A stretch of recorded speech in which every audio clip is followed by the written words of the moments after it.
Welcome to our YouTube channel where we are about to embark on an exciting adventure into the world of analog electronics. In today's video, we will be focusing on the amazing Arduino UNO and how it can bring LED displays to life.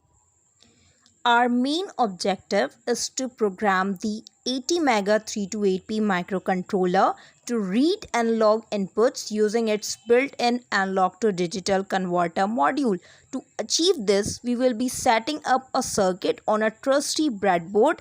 Picture this, a vibrant array of 8 LEDs eagerly waiting to burst into our dazzling displays of light. But that's not all.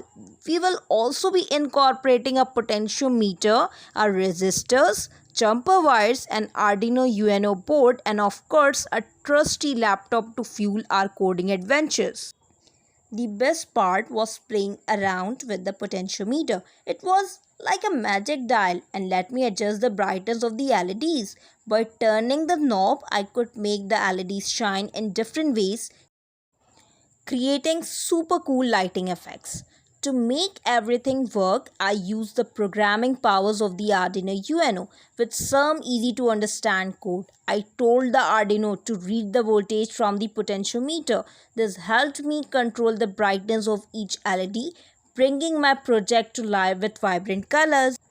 I made sure to break down each step in a simple way so that even beginners could follow along and have fun. I wanted to inspire everyone to try their hand at analog electronics and discover the excitement of making things light up. Sharing my project with you is such a blast because I hope it sparks your curiosity and gets you excited about exploring analog electronics. With a little imagination and some basic tools, you can create your own stunning LED displays that will totally impress your friends and family.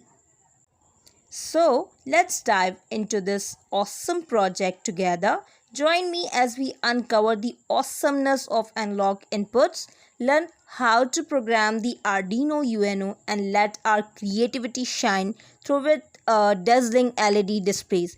Get ready to have a blast and discover the magic of analog electronics. Thank you for watching. If you like the video, hit the like button. If you want to see more videos, hit the subscribe button. And if you have something to say, leave a comment. Thank you.